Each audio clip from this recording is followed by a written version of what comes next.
প্রধানমন্ত্রী শেখ হাসিনা আওয়ামী লীগের সাধারণ সম্পাদক ওবায়দুল কাদেরকে বলতে চাই, আপনারা হিরো আলমের চ্যালেঞ্জও আপনারা গ্রহণ করতে ভয় পাচ্ছেন।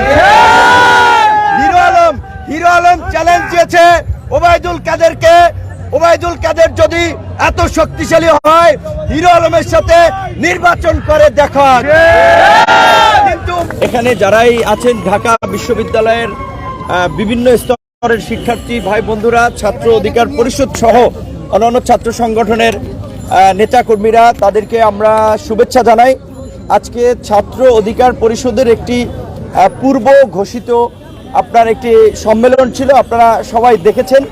তারা বেশ কিছুদিন আগে থেকেই তারা এই সম্মেলনের প্রস্তুতি নিয়ে বিশ্ববিদ্যালয়ের ভাইস চ্যান্সেলর প্রক্টর মহোদয় তাদের সাথে কথা বলেছিল। কিন্তু আজকে একই স্থানে আমরা দেখতে পেলাম একটি ছাত্র সংগঠনের আপনার কালচারাল প্রোগ্রাম চলছে। আসলে ঢাকা বিশ্ববিদ্যালয়ের শিক্ষার্থীদের মধ্যে একটা সহনশীলতা থাকা দরকার, পরস্পরের প্রতি একটা সম্মান এবং রেসপেক্ট থাকা দরকার। এই ঢাকা বিশ্ববিদ্যালয়ের শিক্ষার্থীরাই আজকে বলেন রাজনীতি করলে তারা রাজনীতির সর্বোচ্চ জায়গায় যায়। আমরা তো প্রশাসনে চাকরি নিলে সেখানেও তারা আজকে প্রশাসনের সর্বোচ্চ জায়গায় যায়। এই বিশ্ববিদ্যালয়ের ছাত্ররাই বাংলাদেশকে নেতৃত্ব দেয়। সেখানে পড়াশোনা চলাকালীন সময়ে যদি সহপাঠীদের সাথে তাদের একটা আন্তরিক পরিবেশ এবং আন্তরিকতা না থাকে, সেখানে যদি তারা যৌন নিপীড়নকারী ইফতিজারদের মতো বিহেভ করে, তারা যদি সন্ত্রাসীদের মতো আচরণ করে, গুন্ডা মাস্তান ছিনতাইকারীদের মতো মোটরসাইকেলের হর্ন বাজিয়ে কারো ব্যাগ ধরে টান দেয়, মোবাইল ধরে টান দেয়, সেটা খুব দুঃখজনক। আমরা দেখেছি আমাদের নারী কয়েকজন প্রতিনিধি এখানে ছিলেন। একজন নারী প্রতিনিধি বক্তব্য দিয়েছেন, তার বক্তব্যের সময় তার হাসি দেখে নাকি প্রেমে পড়ে গেছেন, এরকম কথাবার্তা বলেছেন। আমি আপনাদের মাধ্যমে এখানে বলতে চাই, ওদের ঘরে কি মা বোন নাই, ওদের বোন নাই? ওরা আজকে এই মেয়েটিকে যে কথা বলছে, এই কথাটি আমি বললাম ফিরিয়ে ওর মাকে বলুক, ওর বোনকে বলুক। খুব দুঃখজনক আজকে ঢাকা বিশ্ববিদ্যালয়ের মতো একটা প্রতিষ্ঠানকে এইভাবে আজকে সরকারি দলের ছাত্র সংগঠন একটা অসভ্য বর্বর আজকে কালচারের দিকে নিয়ে যাচ্ছে, যেটা ঢাকা বিশ্ববিদ্যালয়ের চরিত্র না। আজকে ভুয়া কাকে বলছেন ভাই, ভুয়া কাকে বলবেন?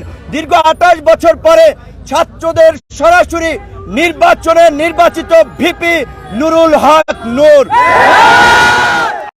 যে নেত্রীর নামে স্লোগান দিতে দিতে মুখ দিয়ে ফেনা তুলে ফেলেন, আপনাদের মনে রাখা উচিত, আপনাদের স্মরণ করা উচিত, সেই নেত্রীও ডাকসুর ভিপি নূরকে গণভবনে দাওয়াত দেয়। আপনাদের লজ্জা করে না? তাকে ভুয়া বলেন না, এটা বলতে চাই।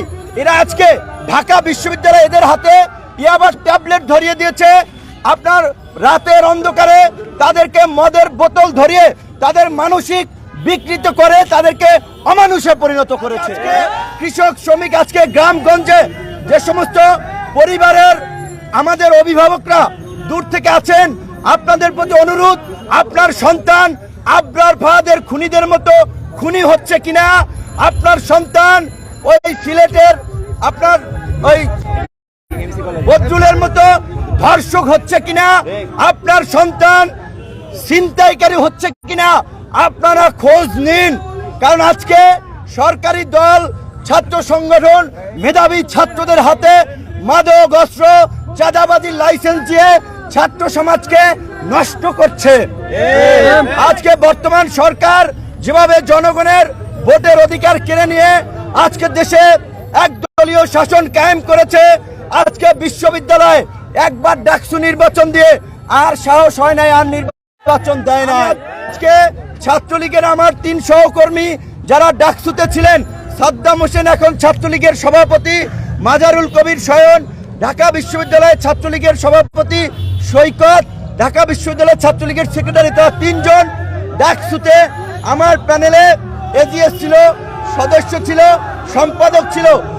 আমি আমার ডাকসুর 3 ছাত্রলীগের নেতাকে বলবো, আপনারা ডাকসুতে নির্বাচিত হয়েছিলেন, কাজী আপনারা আজকে ছাত্র সংসদ নির্বাচনের দাবিতে সাধারণ ছাত্রদের সাথে একাত্মতা পোষণ করুন, ছাত্র অধিকার পরিষদের সাথে ডাকসুর দাবিতে আওয়াজ। প্রধানমন্ত্রী শেখ হাসিনা, আওয়ামী লীগের সাধারণ সম্পাদক ওবায়দুল কাদেরকে বলতে চাই, আপনারা হিরো আলমের চ্যালেঞ্জও আপনারা গ্রহণ করতে ভয় পাচ্ছেন। হিরো আলম চ্যালেঞ্জ দিয়েছে ওবায়দুল কাদেরকে। ওবায়দুল কাদের যদি এত শক্তিশালী হয়, হিরো আলমের সাথে নির্বাচন করে দেখান। কিন্তু ওবায়দুল কাদের পিছনে হটেছে। আপনারা দেখেছেন ওবায়দুল কাদের ভয় পেয়ে পিছিয়ে হটে বলেছে, আমি হিরো আলমকে কিছু বলি নাই। কাজে আজকে ছাত্রলীগের আমাদের যে বন্ধুরা আজকে বারবার ছাত্র অধিকার পরিষদ নিয়ে প্রশ্ন তুলছেন, তাদেরকে বলবো, আপনাদের আম্মাজান, আপনাদের নেত্রী, আপনাদের আম্মাজান, আপনাদের নেত্রী, আপনাদের আম্মাজান, আপনাদের নেত্রী, আপনাদের প্রিয় আপাকে বলেন ডাকসু সহ সকল ছাত্র সংসদ নির্বাচন দিয়ে নিজেদের জনপ্রিয়তা যাচাই করতে। বিশ্ববিদ্যালয়ের ছাত্র সংসদে জিততে পারবে না, যে কারণেই একবার ডাকসু নির্বাচন দিয়ে আর ডাকসু নির্বাচন দেওয়ার সাহস করে নাই। বিশ্ববিদ্যালয়ের ভাইস চ্যান্সেলরের বাসার সামনে ছাত্র অধিকার পরিষদের এই কাউন্সিল হওয়ার মধ্যে দিয়ে ছাত্র অধিকার পরিষদ এই দুর্বৃত্ত, সন্ত্রাসী, মাদকাসক্ত, চাঁদাবাজ, ইফতিজারদেরকে স্পষ্ট জানিয়ে দিচ্ছে, ছাত্র অধিকার পরিষদকে ভয়ভীতি দেখিয়ে পিছু হটানো যাবে না। আমার সাথে ছাত্র রাজনীতি করেছে সেই আদু ভাইরা, সেই অছাত্ররা এখনো মধুর ক্যান্টিনে বসে তথাকথিত ছাত্র রাজনীতি করে, আর আমরা জাতীয় রাজনীতি করছি। ঢাকা বিশ্ববিদ্যালয়ের ছাত্রদেরকে বলবো, আদু ভাই মাদকাসক্ত চাঁদাবাজদের পিছনে ঘুরে নিজের ক্যারিয়ার বিসর্জন দিয়ে নিজের জীবনে অন্ধকার ডেকে আনবেন না। ঢাকা বিশ্ববিদ্যালয় সহ সারা দেশের ছাত্র সমাজ, দেশের মানুষকে বলছি, আগামী 2024 সালে গণ অধিকার পরিষদের নেতৃত্বে নতুন সরকার গঠিত হবে। আজকে যারা বাইং মাছের মতো লাফালাফি করছেন, সবার চেহারা কিন্তু মার করা আছে। সময় মতো সকল পাওনা বুঝিয়ে দেওয়া হবে। এক মাঘে শীত যায় না, যে নদীতে জোয়ার আছে সে নদীতে ভাটাও আছে। বর্তমান সরকার গত 14 বছর ধরে জনগণের ভোটের অধিকার হরণ করে বিরোধী দলের উপরে অত্যাচার, নির্যাতন চালিয়ে তারা আজকে ক্ষমতায় আছে। আগামীতে সুষ্ঠু নির্বাচনের মধ্য দিয়ে এই ফ্যাসিবাদের পতন ঘটিয়ে এই ঢাকা বিশ্ববিদ্যালয়ে গণতন্ত্রের পতাকা উড়ানো হবে।